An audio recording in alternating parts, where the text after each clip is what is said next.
Hola, buen día a todos. Bienvenidos a un nuevo Ateneo Central. En esta oportunidad estamos junto con el área de promoción y protección de la salud. El Ateneo va a estar a cargo de la doctora Ángela Gentile con un tema súper importante. Así que cedo la palabra a la doctora. Muchas gracias por venir. Bueno, muchas gracias por la presentación, el espacio. Nosotros pensamos este Ateneo sobre todo para dar respuesta y hablar y coordinar y analizar con ustedes la situación actual de sarampión y polio, porque en este momento se lanza una campaña de vacunación con vacuna triple viral y con vacuna inactivada de polio. Y creemos que acá lo importante es analizar la situación de riesgo, el por qué vamos a hacer esta campaña, qué es lo que queremos hacer, cuál es el objetivo que tiene. ¿Está Argentina en una situación de riesgo tan importante como para hacer una campaña? Es por eso que es clave entender la situación epidemiológica y luego también poder dialogar juntos sobre las dudas más frecuentes de esta campaña.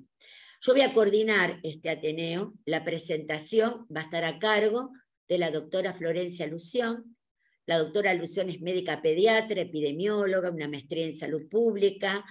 Por otra parte, también forma parte del observatorio SAP-UNICEF, que es muy importante y tiene un documento muy específico sobre coberturas de vacunación. Ustedes la conocen porque también colabora con el IMIP muy fuertemente, y aparte es la presidenta de la subcomisión de epidemiología de la Sociedad Argentina de Pediatría.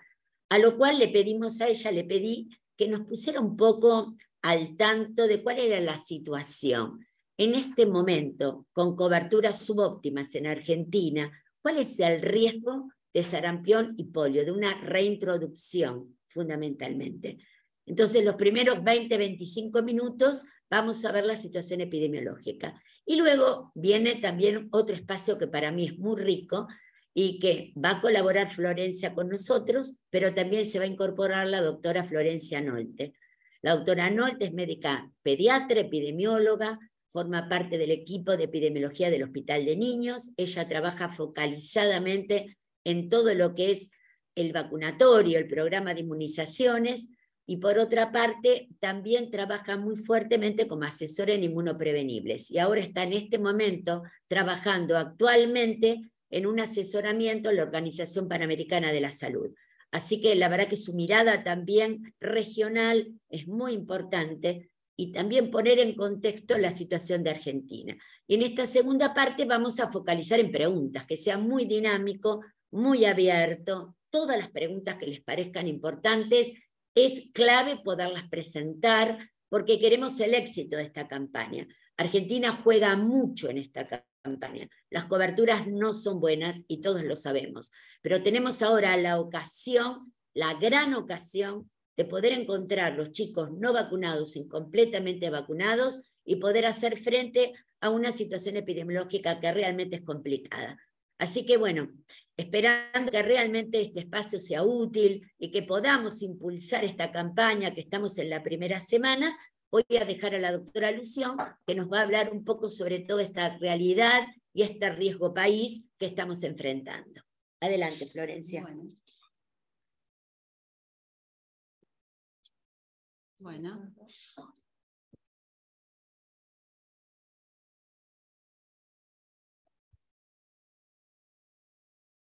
Bueno, buenos días a todos. Gracias, Ángela, por la presentación.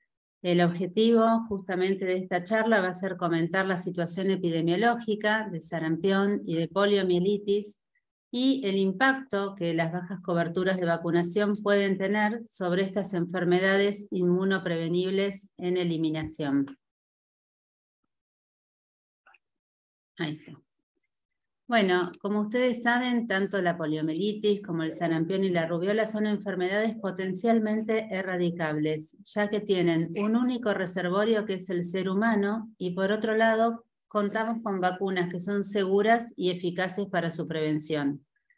Y si bien estas tres enfermedades están eliminadas de nuestro país, no ocurre lo mismo con el resto del mundo.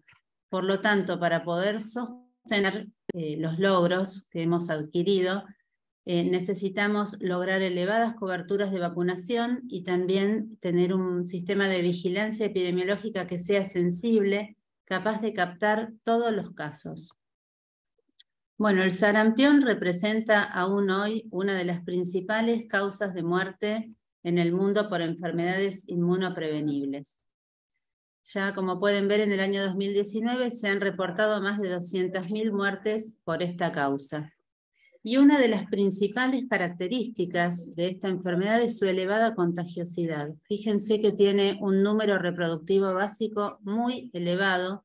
Esto indica que se disemina fácil y rápidamente de persona a persona, a través de vía aérea o por contacto directo. Y por otra parte, tengamos en cuenta que el contagio puede ocurrir incluso antes de la aparición del exantema. Por lo tanto, la vacuna constituye una herramienta fundamental para su prevención.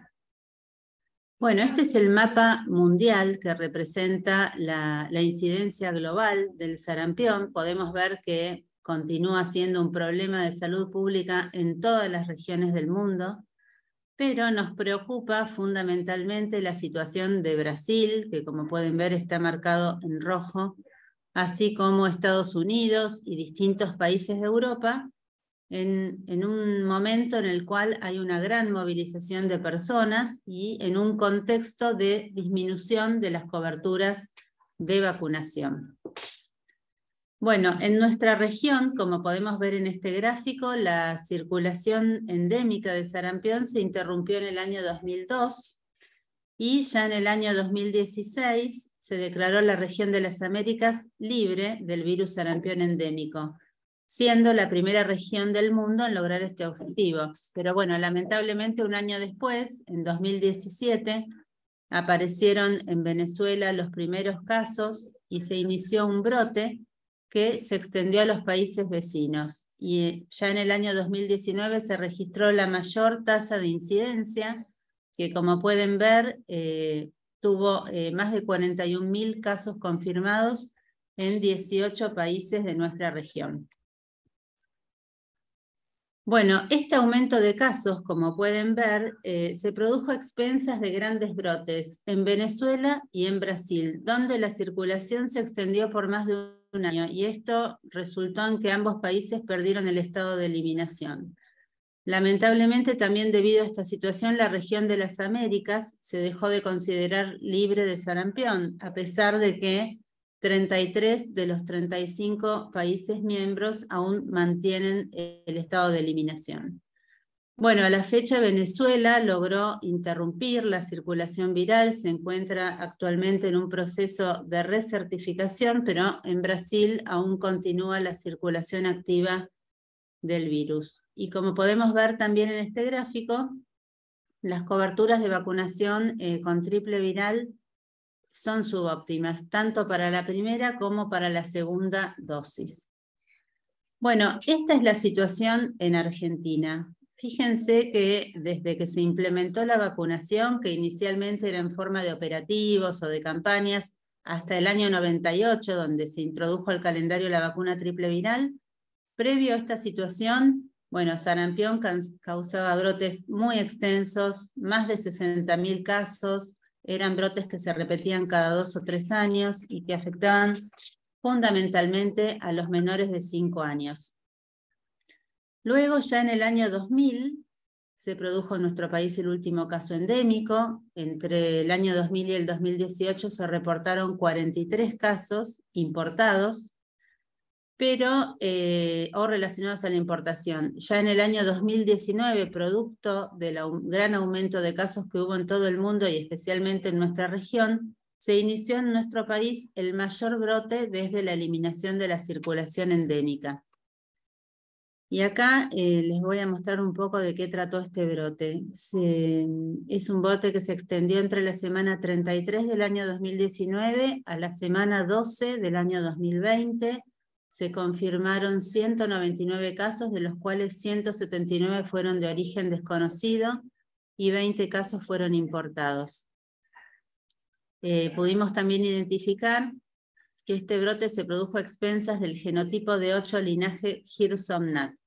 Y ya en marzo de 2020, nosotros estábamos ya en plena cuarentena por COVID, con todas las medidas de restricción social, en ese momento ocurrió el último caso, y teniendo en cuenta un margen de seguridad de 3 periodos máximos de incubación sin casos, se pudo dar por finalizado el brote, y de esta forma Argentina logró conservar el estado de eliminación. En ese sentido, la cuarentena fue de gran ayuda. De todas formas, ya los casos venían en descenso. Este año 2022 tuvimos en la semana 13 un caso importado, pero gracias a la alerta temprano y a las medidas de manejo de contactos que se implementaron en forma oportuna, no se registraron casos secundarios. Bueno, un comentario sobre la genotipificación. Es una herramienta fundamental para la vigilancia epidemiológica. Nos permite localizar geográficamente la fuente de infección y determinar las cadenas de transmisión. Como les mencioné previamente, el brote en América Latina fue a expensas del genotipo D8, linaje Hirson-Nat, que, como pueden ver en el mapa, circuló en forma simultánea en nuestro país, en Brasil y en distintas regiones del mundo.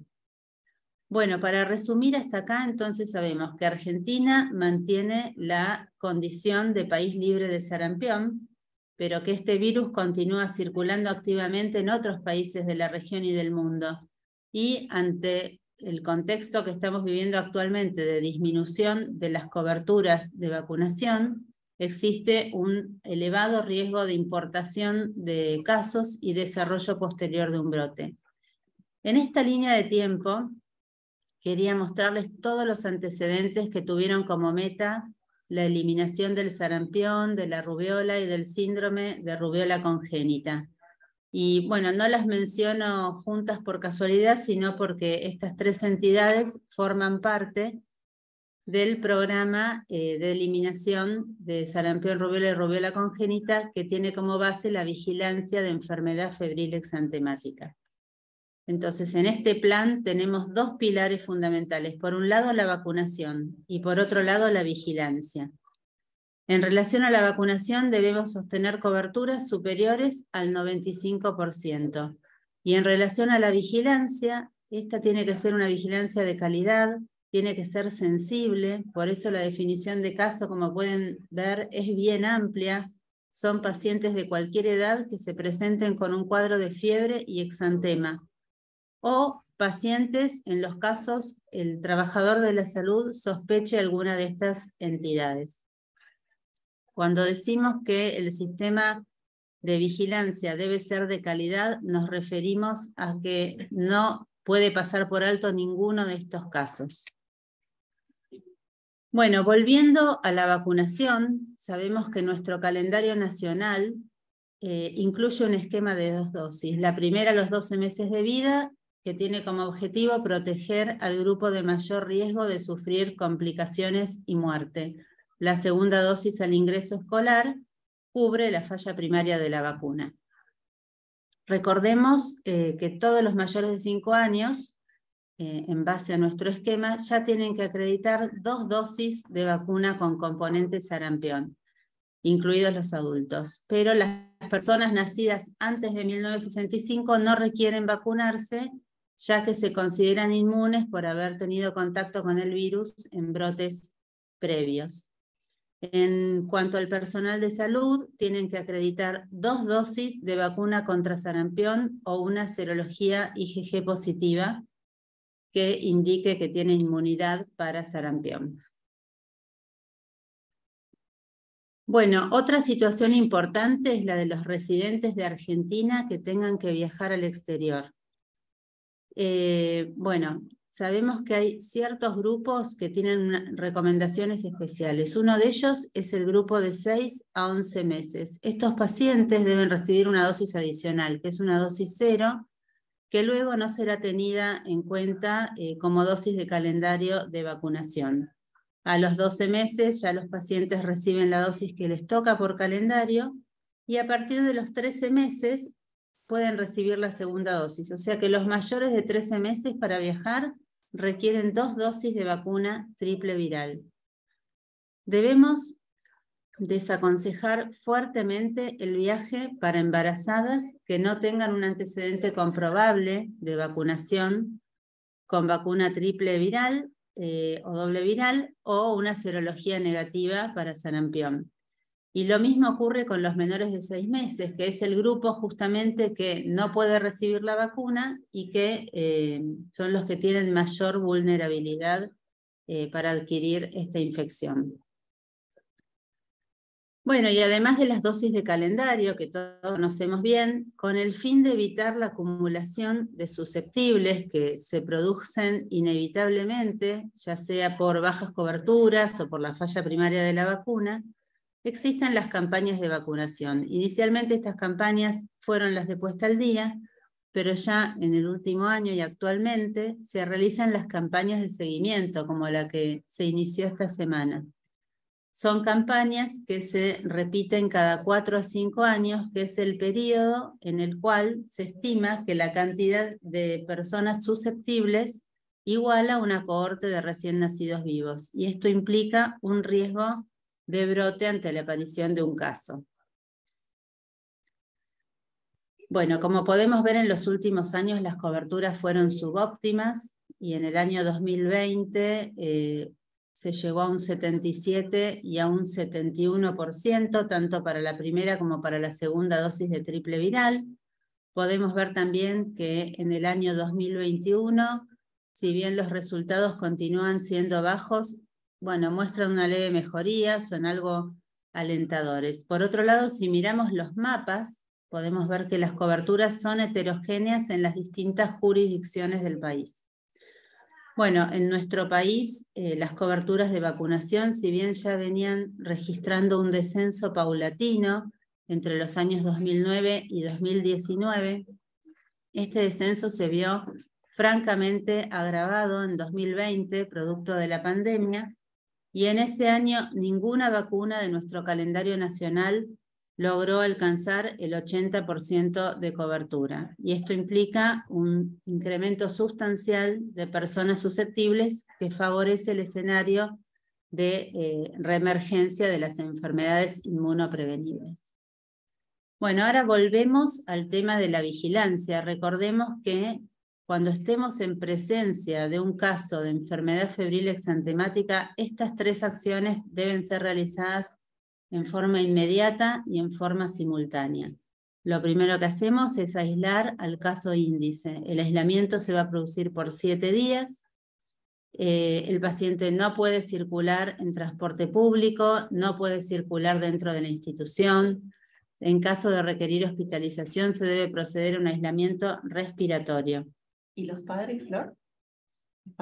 Bueno, siempre, ahora vamos a comentar, pero cuando tenés un caso índice, nosotros tenemos que hacer todo el estudio de foco y eso implica el manejo de los contactos. Así que en principio estamos hablando del caso índice, que es el que presenta síntomas. Luego habrá que ver el grado de susceptibilidad que tengan el resto de los contactos. Después vamos a volver sobre ese tema. Bueno, entonces, además del aislamiento, tenemos que hacer la notificación al Sistema Nacional de Vigilancia dentro de las 24 horas. Es una notificación nominal y, algo que es muy importante al mismo tiempo, tomar las muestras para la confirmación de laboratorio. Son muestras de sangre, muestras de orina, que pueden ser útiles hasta el día 14, luego de iniciado el exantema, y las muestras de hisopado nasofaringio, hasta el 7º día luego de iniciado el exantema. Bueno, una vez que hicimos estas acciones, como hablábamos recién con Sofi, se inicia el estudio de foco, fundamentalmente para identificar la fuente de infección y realizar el seguimiento de los contactos. Le vamos a indicar vacunación de bloqueo a todos los contactos que no tengan un esquema completo para su edad y que por supuesto no presenten contraindicaciones para recibir la vacuna.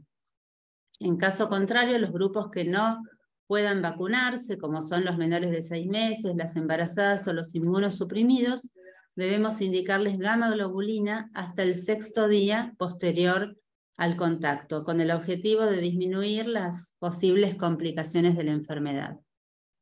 Algo que quiero mencionar también en relación a la vigilancia es que para que ésta sea de calidad debemos cumplir ciertos indicadores. Uno de ellos es el indicador de calidad.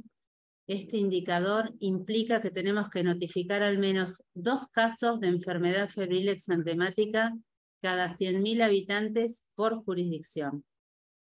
Es un indicador que nuestro país viene cumpliendo dentro de todo bastante bien, pero por supuesto la pandemia COVID-19 también produjo un impacto en la notificación de estos casos. Además de la notificación de los casos sospechosos, tenemos que hacer una notificación negativa semanal. Esto es avisar que no hemos tenido ningún caso sospechoso, si eso se produce, por semana epidemiológica. Bueno, para ir terminando con sarampión, les quiero comentar que luego de la investigación podemos determinar la clasificación final de cada caso. Vamos a eso de acuerdo a la fuente de infección, que no siempre podemos llegar a descubrir cuál fue la fuente de infección. Por ejemplo, se clasifica como caso importado aquel que tuvo una exposición al virus fuera del país, o un caso relacionado a la importación, cuando ese caso es parte de la cadena de transmisión a partir de un caso importado, o muchas veces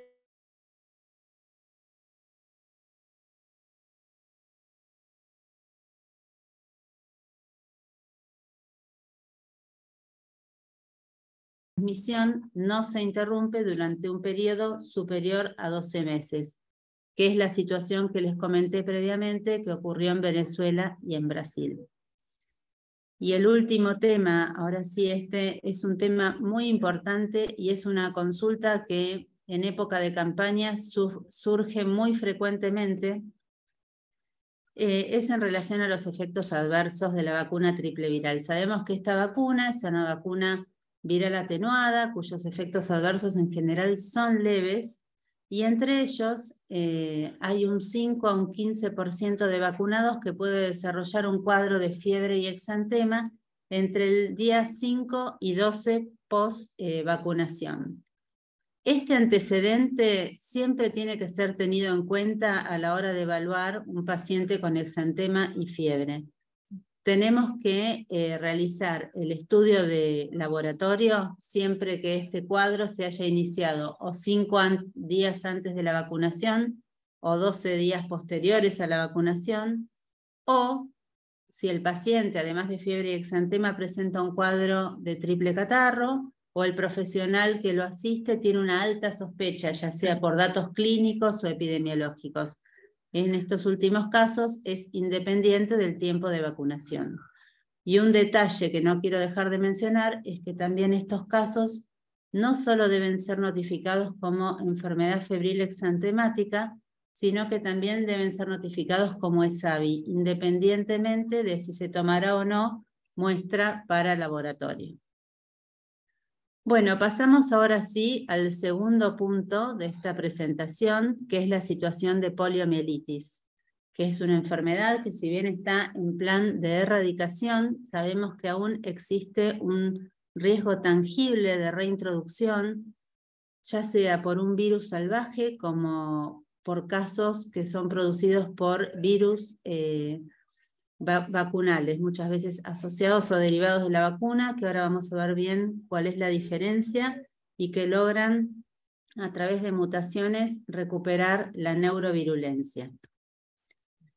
Bueno, sabemos que la poliomielitis es una enfermedad altamente contagiosa que genera discapacidad en la población infantil, que es inmunoprevenible, y es producida por un enterovirus con 3 tipos antigénicos.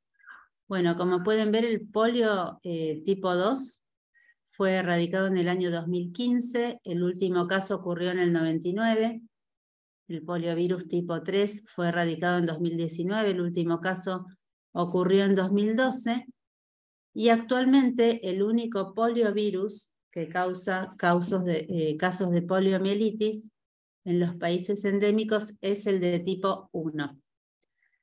Este virus, el poliovirus tipo 1, persiste actualmente en su forma salvaje en países endémicos, que ahora vamos a ver bien cuáles son, mientras que los tipos 2 y 3, si bien están erradicados, son responsables de las parálisis asociadas a vacuna o por virus derivados de las vacunas, siendo el componente 2 el causante de la mayoría de estos eventos.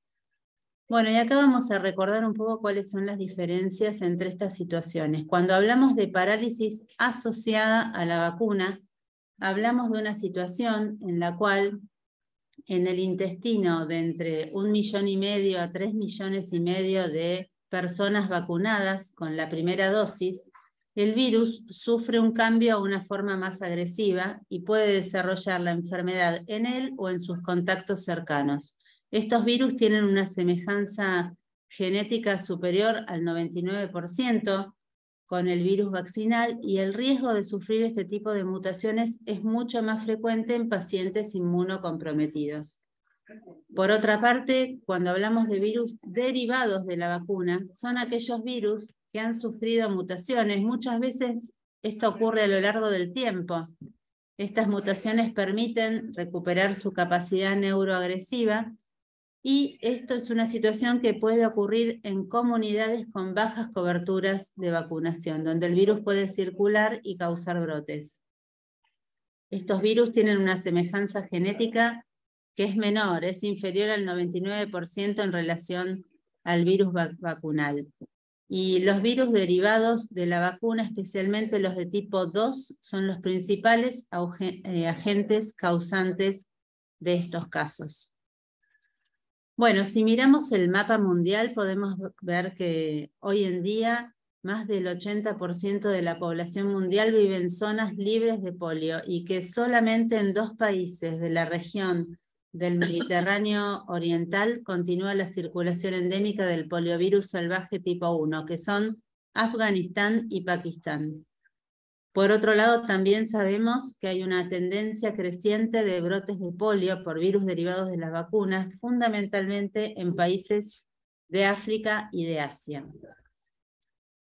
En la región africana, esta región fue declarada libre de polio recién en el año 2020, pero desde entonces y hasta la fecha ya se han notificado 2 casos de polio salvaje tipo 1, uno en Malawi y otro en Mozambique. Ambos casos fueron relacionados genéticamente con una cepa que circuló en Pakistán en el año 2019. Otra situación fue, por ejemplo, la de Israel, que confirmó este año un caso por un poliovirus derivado tipo 3, y más recientemente, en julio de este año, en New York, se detectó un caso de poliomielitis paralítica en un individuo de 20 años, no inmunizado, inmunocompetente, que fue causada por un poliovirus derivado tipo 2, justamente, que a su vez estaba relacionado con virus hallados en muestras de aguas residuales provenientes de comunidades cercanas a la residencia de este paciente. Esta situación generó una alerta de OMS y de OPS que actualmente se encuentran trabajando junto al CDC en el seguimiento de este evento. Bueno, para hacer un resumen hasta acá, entonces, el riesgo de que ocurra un brote de polio depende de 3 probabilidades. Por un lado, la probabilidad de importación, que esto ocurre a través de los viajeros.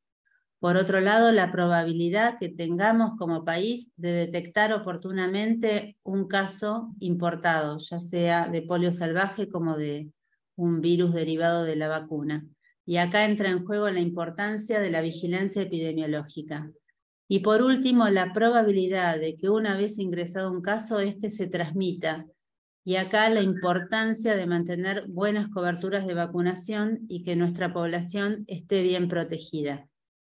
Volviendo a la vacunación contra la polio, sabemos que en el contexto del Plan de Erradicación Mundial de Poliomielitis en los últimos años hubo varios cambios en el esquema contra la poliomielitis. En el año 2016 se decidió retirar el componente 2 de las vacunas orales atenuadas, ya que es, como hablamos recién, el mayor causante de la enfermedad derivada de las vacunas. Entonces, a nivel global se decidió pasar de vacuna oral trivalente a vacuna oral bivalente, y por otro lado los países se comprometieron a incorporar en sus calendarios al menos una dosis de IPV para reducir los riesgos asociados con la retirada justamente del componente 2 de la vacuna oral. En Argentina, entonces, en 2016, la vacuna oral trivalente fue reemplazada por IPV a los 2 y a los 4 meses, continuando el esquema con vacuna oral bivalente a los 6, 18 meses y al ingreso escolar, y posteriormente, ya en el año 2020, se decidió pasar a un esquema completo con IPV, con 3 dosis a los 2, 4 y 6 meses y un refuerzo al ingreso escolar, y se eliminó la dosis de refuerzo de los 18 meses. La vigilancia de las parálisis agudas flácidas en menores de 15 años es indispensable también para la erradicación, ya que cuando estamos ante un caso sospechoso debemos iniciar oportunamente la notificación y todas las medidas de prevención. Fíjense que la definición también es amplia para que no se pase por alto ningún caso. Hablamos de los menores de 15 años que presenten parálisis aguda flácida por cualquier motivo que no sea un traumatismo grave, o alguna enfermedad paralítica en una persona de cualquier edad en la cual el profesional de la salud sospeche poliomielitis. Existen varias enfermedades y síndromes que pueden confundirse con poliomielitis paralítica. Por eso, ante la presencia de un cuadro sospechoso, es fundamental tomar las muestras de materia fecal para ingresar al laboratorio, con el objetivo de excluir la posible etiología por un poliovirus. Bueno, acá también es importante sostener un sistema de vigilancia que sea de calidad, y esto implica no solo la investigación inmediata de casos y el adecuado envío de muestras. Tenemos que, para sostener un sistema sensible, cumplir con el indicador de sensibilidad, que indica que tenemos que notificar al menos un caso anual de parálisis aguda flácida cada 100.000 habitantes menores de 15 años. La modalidad de la vigilancia, al igual que para las enfermedades febriles exantemáticas, es nominal, con datos completos, es inmediata, y también cuenta con una notificación semanal negativa en caso de que no se reporten casos sospechosos durante una semana epidemiológica. Gracias a la vigilancia, fíjense qué resultados hemos tenido. Desde el año 1984 se han detectado 9 casos de parálisis asociados a la vacuna, 3 casos de parálisis por virus derivados de las vacunas en huéspedes inmunosuprimidos, y otros 3 casos de aislamientos virales en muestras ambientales o pacientes asintomáticos.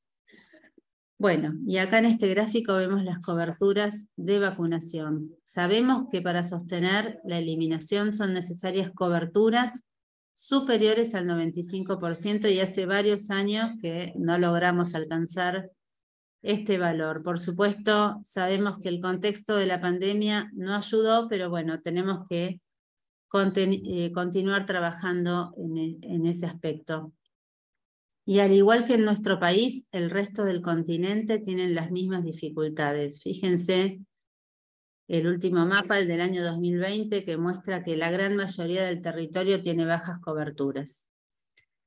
Y si vemos la evolución de los indicadores de la vigilancia, vamos a entender por qué la Comisión Regional de Certificación de la Erradicación de Poliomielitis ha determinado que el riesgo de transmisión en caso de una importación o un virus derivado de la vacuna en nuestra región actualmente es el más alto desde la eliminación.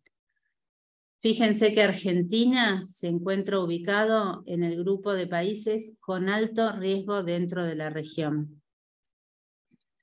Bueno, y para ir finalizando y volviendo a los objetivos de la campaña. podemos ver que debido a los niveles de cobertura que hemos tenido en los últimos años, sumado a eso la falla primaria de la vacuna triple o doble viral, se estima la existencia de más de 700.000 niños y niñas susceptibles de sarampión y rubiola. Y por otra parte, también debido a los bajos niveles de cobertura, hay cerca de 600.000 susceptibles de polio. Este número supera una cohorte de recién nacidos vivos y nos pone en un escenario de riesgo de un brote secundario a la importación de algún caso. Bueno, a lo largo de esta charla creo que ya hemos mencionado cada uno de los fundamentos de la campaña. La idea es que para poder sostener la eliminación de estas 3 enfermedades, en nuestro país se ha iniciado la campaña nacional de seguimiento desde el 1 de octubre al 13 de noviembre, para la población de 13 meses a 4 años inclusive, y esto implica una dosis adicional de vacuna triple viral y de vacuna IPV independientemente de las dosis recibidas previamente. Bueno, como desafíos, entonces debemos alcanzar coberturas superiores al 95%, mantener un sistema de vigilancia de calidad que nos permita cumplir con los indicadores. Tenemos que actuar siempre ante la sospecha, sin esperar la confirmación de caso. No podemos perder tiempo en estos casos para realizar el manejo de los contactos y tenemos que seguir trabajando intensamente para mantener el estado de eliminación. Entonces, nos queda todavía un largo camino para transitar, para seguir mejorando los niveles de cobertura, realizando los controles de salud de nuestros pacientes, y cada vez que estemos enfrente de un caso con fiebre y exantema o una parálisis flácida aguda, tengamos en cuenta que podemos estar frente a un caso de sarampión, rubiola o polio, y tenemos que actuar en consecuencia. En definitiva, vacunar y vigilar. Muchas gracias. Te cedo la palabra, Ángela.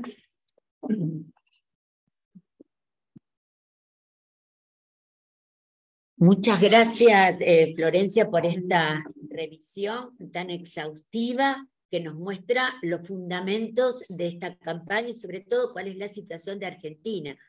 Quedó claro que 1 cada 4 chicos no tienen un esquema completo para triple viral o para polio, lo cual es impactante. Si uno mira a su alrededor cuando atienden consultorios externos, en los centros de salud, uno en los hospitales, claramente, ¿dónde está ese niñito que le falta terminar y completar su esquema de vacunación? A lo cual entonces el desafío es grande. En mi caso formo parte del Comité Regional de Polio y de Sarampión del OPS, y Argentina está puesto con una situación de riesgo alto precisamente por los 2 grandes componentes que mencionó Florencia: la cobertura de vacunación, pero la vigilancia. Vigilar implica tener una actitud activa, ¿no es cierto? Hay que ir a buscar los casos. Y sobre todo, para todos nosotros que trabajamos con los chicos, independientemente del lugar en que estemos haciéndolo, hay que entender que notificar nos ayuda a ver un poco hacia qué dirección vamos y nos da la información que nos permite una acción. Siempre es más fácil la notificación de polio, porque por una parálisis aguda flácida, yo la voy a internar siempre en un hospital de referencia. Generalmente son chicos que entran a terapia intensiva. Estos chiquitos están en un área del hospital y de los hospitales del país donde uno claramente puede tomar las muestras, hacer el estudio de foco.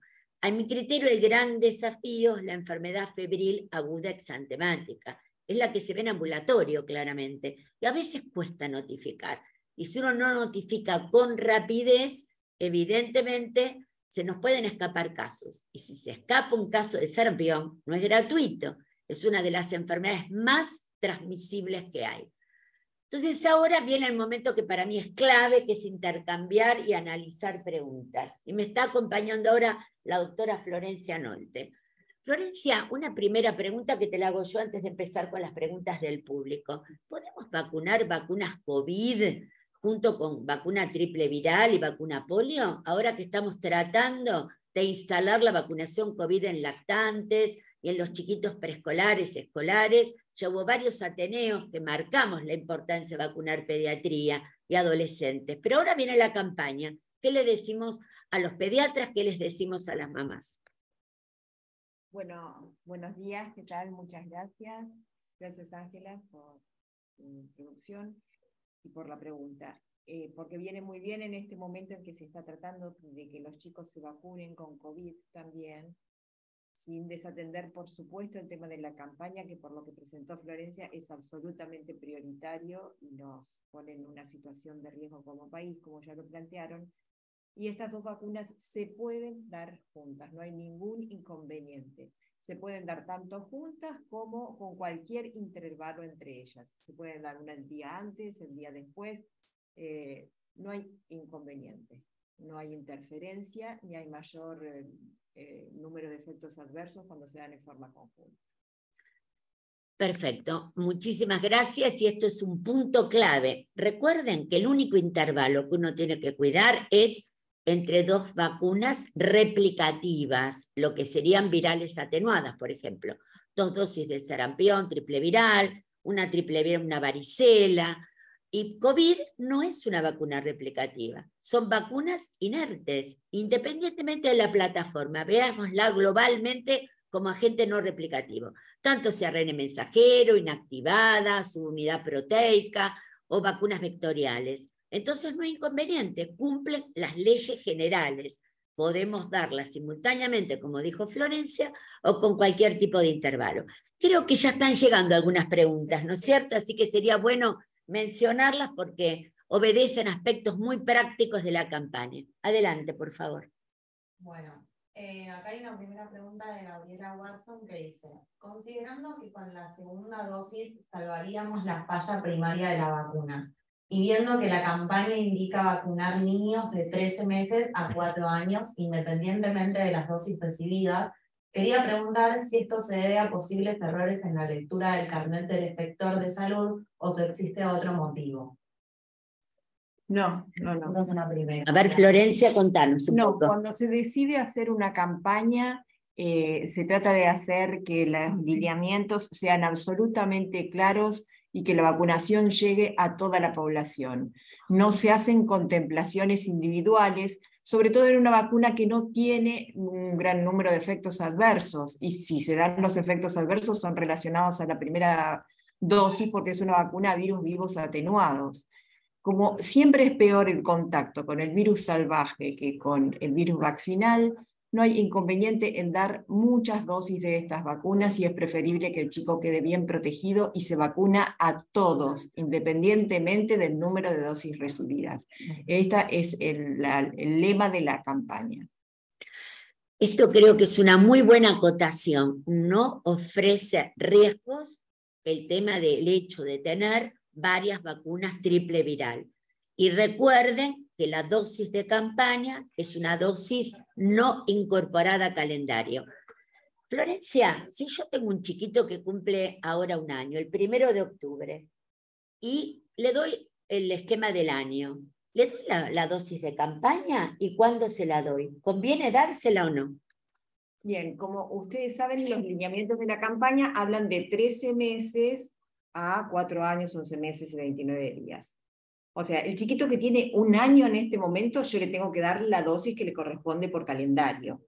La tiene que recibir. Pero como dura hasta el día 13 de noviembre la campaña, este chiquito tiene la indicación de recibir, dentro de ese periodo, cuando cumpla los 13 meses, una dosis de campaña. ¿Sí? Recibe la del año y 1 mes después, 28 días después, ya tiene que recibir la vacuna de la campaña. Perfecto, esto tiene que quedar claro. 2 virales atenuadas, 28-30 días de intervalo. Por eso le damos la dosis de calendario y la dosis de campaña. Esto es una de las preguntas más frecuentes, Florencia, ¿no es cierto? Y también las 2 Florencias tengo al lado mío, así que es un orgullo a las 2 tenerlas acá acompañando este Ateneo. Así que realmente es muy importante, y esto nos preguntan permanentemente. ¿Tenemos alguna otra pregunta? Gabriela, o sea, otra segunda que dice, teniendo en cuenta la buena cobertura con 2 dosis y pudiendo acreditar 2 dosis de vacuna sarampión posteriores al año, ¿podríamos esperar en esos niños a la segunda dosis de los 5 años? No, Gabriela, no se puede esperar. La campaña es muy clara, la dosis es independiente del número de dosis que el paciente tenga. Todo paciente que está en esas edades tiene que recibir su dosis de campaña. Aparte yo quiero acotar una cosa. Ustedes saben que si bien es verdad que siempre hablamos, y Florencia lo comentó muy bien, Florencia Alusión, la falla primaria de la vacuna, hay una falla secundaria de la vacuna, que no es tan importante, pero existe. Y les digo más, en el brote de sarampión de San Pablo, en Brasil, detectaron gente joven con falla secundaria de la vacuna. Así que esto es el mensaje para Gabriela.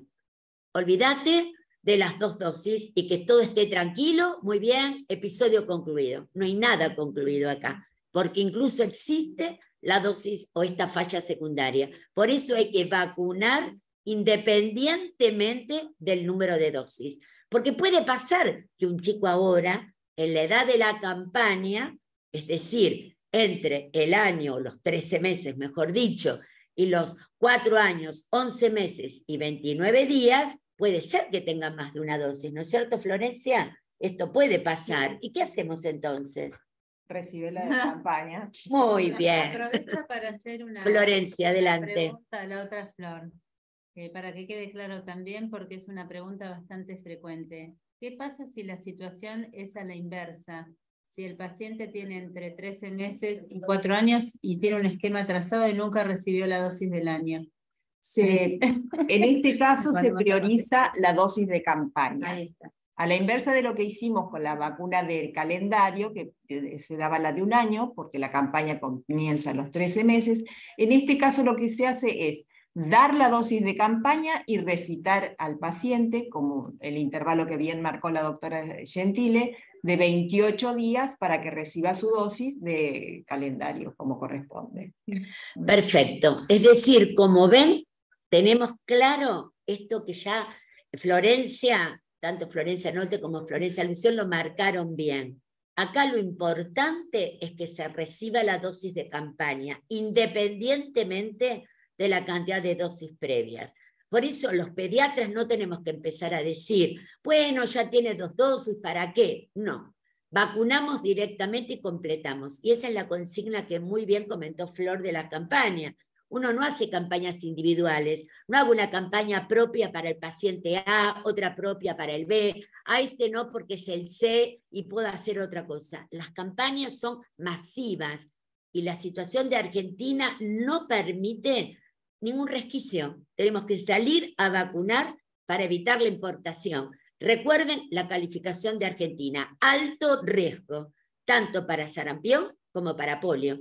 No podemos darnos el lujo de perder esta oportunidad. No hay que tener oportunidades perdidas. Es el momento de salir a vacunar en campaña. Y realmente cada uno de nosotros tiene que trabajar para contener a las familias, explicar y tener el mensaje muy, muy claro. Si dudamos nosotros, ¿cómo no van a dudar nuestros pacientes y sus familias? Así que claramente este es el mensaje que tenemos que dar.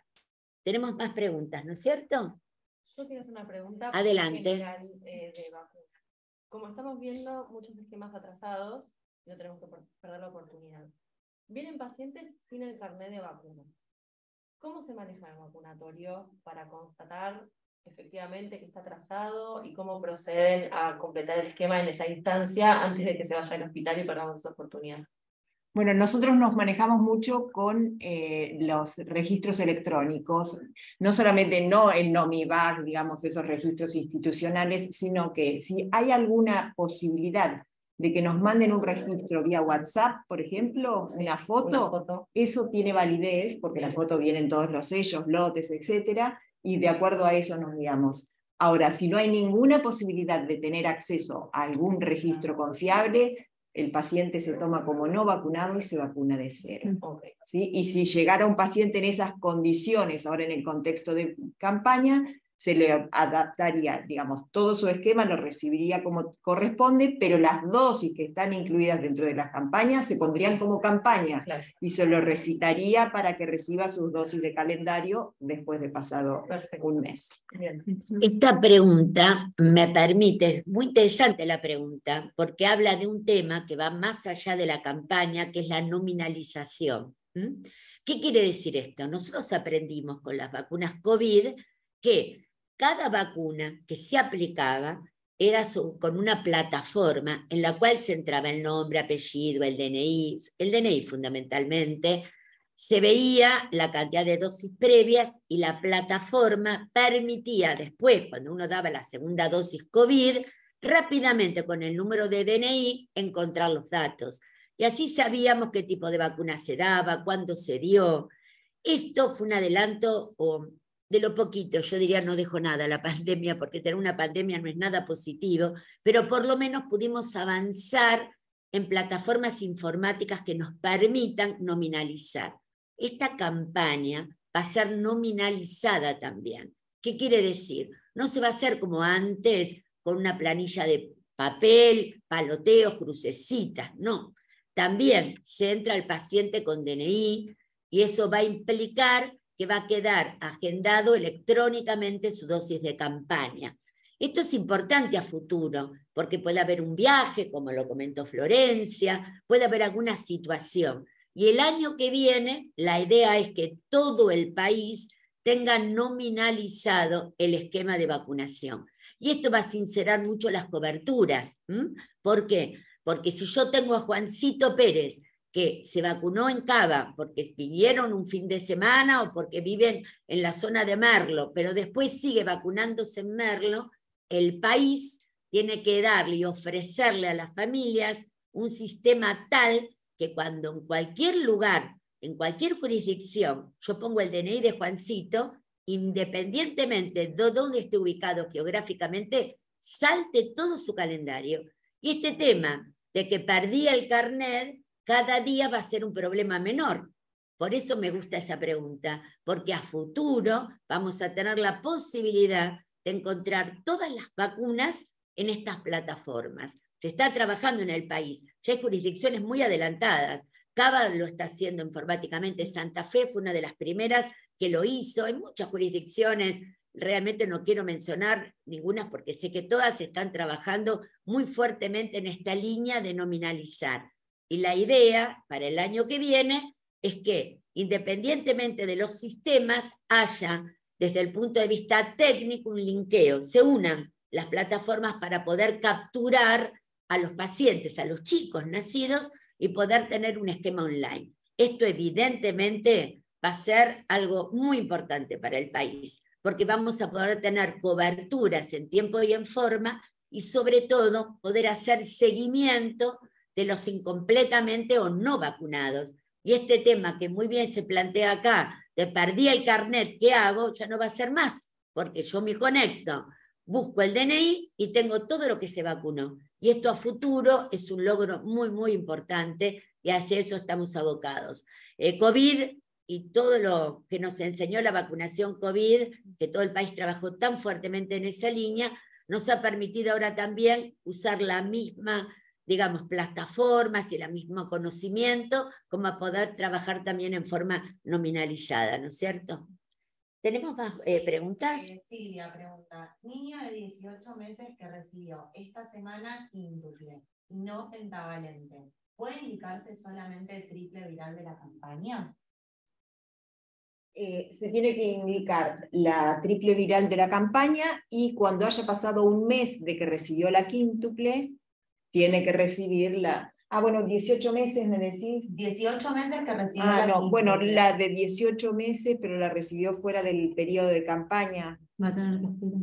Y va a tener que recibirla cuando haya pasado un mes de intervalo entre la quíntuple y la SALC. Claro, estamos hablando de IPV, ¿no es cierto?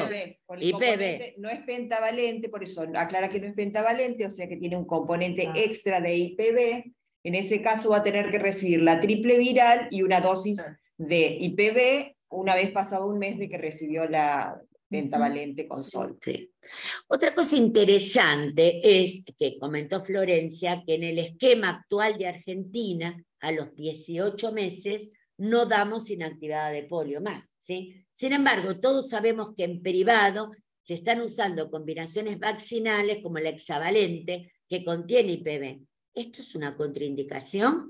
¿Yo puedo, si quiero darle vacuna hexavalente en el calendario a los 18 meses, darle un hexavalente a pesar de que el calendario nacional habla de que no damos vacuna IPV? ¿Esto es un ESAVI? ¿Esto es un evento adverso que hay que notificar, Florencia? No, no es un evento adverso que hay que notificar y es una vacuna que se usa de rutina en el ámbito privado y que no tendría en principio ninguna contraindicación. Perfecto, esto es muy importante. Miren, hoy a la mañana de una de las filiales de la Sociedad de Pediatría me llegaron 2 consultas. Hay algunas jurisdicciones que cuando un pediatra en privado da vacuna hexavalente lo toman como un ESAVI. Y esto no es así, porque de hecho tener una dosis de más de IPV no hay ningún tipo de contraindicación. Esto es lo mismo que me dijeran, ¿por qué le doy una dosis de más de hepatitis B? En última instancia, el esquema de hepatitis B son 3 dosis, pero yo le estoy dando la del nacimiento. Aparte, le estoy dando las que como componente tiene la pentavalente o quíntuple, y la pregunta es, ¿por qué le doy a los 18 meses? Ya tengo más de 3 dosis, y sin embargo se las damos. ¿Por qué? Porque uno tiene esa forma de administrarla y sabe que dar dosis extra de una vacuna como hepatitis B, al igual que refuerzo, que dar una dosis extra de IPV, porque uno usa una vacuna combinada hexavalente, no tiene ningún tipo de contraindicación. No es un ISAVI y no hay que informarlo. Eso también es importante, porque hay que notificar los ESAVI. El ESAVI es el evento adverso atribuido a la vacunación, que también aclaro que cuando uno notifica un ESAVI, de ninguna forma está diciendo que es debido a la vacunación. Lo que está diciendo es, vamos a investigarlo, que es otra cosa diferente. Entonces uno hace la investigación pertinente, incluso los eventos adversos graves llegan a la Comisión Nacional de Seguridad en Vacunas y se investigan siguiendo los pasos determinados para ver si es una asociación temporal o bien puede haber alguna causalidad. Pero de ninguna forma dar un hexavalente a los 18 meses o bien cuando uno usa una dosis de más de hepatitis B, estamos en la misma situación, ¿no es cierto? No es un ESAVI bajo ningún aspecto. Es simplemente que uno puede, porque da otra forma de administración. Por eso me parece importante marcarlo. También es una pregunta que se hace bastante, ¿no es cierto? Porque genera mucha incertidumbre, sobre todo cuando hay alguna jurisdicción que lo toma como ESAVI erróneamente. Lo aclaro porque hoy tuve 2 consultas de este tipo por WhatsApp y me parece que es un tema que en el país se está volviendo a poner. Como este Ateneo se replica mucho, me parece que es importante también dejarlo claro. Y que recibir dosis extra no implica que va a tener más efectos adversos. Exactamente, Florencia. Dosis extras no. Florencia quiere también, Florencia no, te adelante, querías comentar algo. Sí, quiero aclararles también, porque son pacientes que nosotros por lo menos recibimos con mucha frecuencia, los inmunocomprometidos por algún motivo que no pueden recibir la vacuna triple viral, igualmente tienen que recibir la vacuna Salk de campaña. Los tienen que mandar a vacunarse por la campaña igual, con la aclaración, por supuesto, de que no puede recibir y por qué motivo la triple viral, pero es susceptible, digamos, está dentro de los susceptibles del grupo para poliomielitis, entonces no tiene que dejar de vacunarse. Bueno, yo les quiero contar que en nuestro servicio sacó un boletín epidemiológico exclusivamente dedicado a la campaña, que está en la web del hospital, que se puede consultar. Por supuesto, sumamente abiertos, como siempre, para todas las consultas que se pueden hacer por WhatsApp o por correo electrónico. Todos tienen el correo del servicio, creo que ampliamente conocido, sobre todo después de estos 2 años de vacunas COVID. A disposición, por supuesto, todo el área de epidemiología para esta campaña y para reforzar. Y creo que vamos cerrando, porque ya estamos terminando la hora del Ateneo. Me gustaría un mensaje final de Florencia. Florencia Lucio, Florencia Noel, te adelante, Flor. Bueno, Como dije a lo largo de la presentación, los dos pilares más importantes para poder sostener todos estos logros son vacunar y vigilar, y estar atentos, y cada vez que tengamos una sospecha, actuar en forma inmediata sin esperar si se confirma, si aparece otro síntoma. Cuando tengamos los casos que cumplan la definición de caso sospechoso, tenemos que tomar inmediatamente todas las medidas que mencionamos. Y lo último que quería comentar, en relación a que vieron que también comentamos la vacunación en viajeros, que es independientemente de la campaña, son recomendaciones. Tengamos presente que cuando yo les mencioné que entre el año 2000, que tuvimos el último caso endémico, y 2018, tuvimos 43 casos importados o relacionados a la importación, la gran mayoría de esos casos se produjeron en años donde se jugó el Mundial de Fútbol. Y ahora estamos próximos a uno de estos mega eventos también, así que creo que si bien es minoritaria la proporción de la población que va a viajar, cuando tengamos algún contacto cercano con alguien que vaya a viajar, no perdamos la oportunidad de indagar si esos padres tienen su esquema completo, porque a veces son padres de 30, 40 años que subestiman, no tienen idea de qué se trata el sarampión, la rubiola o la polio, y bueno, siempre está bueno refrescarlo. Eso es un muy buen comentario, porque las nuevas generaciones no han visto muchas veces un caso de sarampión o no tienen la percepción del riesgo de tener un sarampión, y mucho menos polio. Parece algo lejano. Pakistán, Afganistán, acá no va a venir nunca, pero aquí tenemos el caso de Nueva York, y lo comentó excelentemente bien Florencia, a lo cual no es algo tan lejano, ni tan, digamos, algo que no podemos llegar a ver, lo podemos llegar a ver. Y la única defensa que tenemos es tener buena cobertura y estar muy atentos a detectar. Por eso la vigilancia epidemiológica. Florencia, un último mensaje. No, quería recordarles que, bueno, no hace falta que les recuerde, en realidad que acabamos de vivir y estamos todavía viviendo los efectos de una epidemia, una gran epidemia. Estas dos enfermedades de las que estamos hablando causan epidemias, y el grupo vulnerable son los chicos. De nosotros como pediatras depende protegerlos. Somos protagonistas en evitar que con una simple vacunación tengamos un escenario desgarrador. Me gusta mucho eso que dijiste de que el pediatra es el protagonista. Los pediatras y los que atendemos chicos somos los protagonistas de esta campaña. No podemos tener dudas. El mensaje tiene que ser muy, muy claro. Tenemos que trabajar, apoyar la campaña y lograr excelentes coberturas de vacunación. Bueno, muchísimas gracias, Florencia Nolte, Florencia Alución, un lujo de equipo como siempre. Así que hasta luego, hasta otro momento que nos volvamos a encontrar, y seguiremos un poco en esta línea y, por supuesto, como ya les dije antes, abiertos a cualquier tipo de consulta. Muchas gracias. Buenos días. Muchas gracias a ustedes, un lujo toda esta información tan acá al alcance de la mano. Así que muchas gracias. Los esperamos entonces en el próximo Ateneo, el jueves que viene.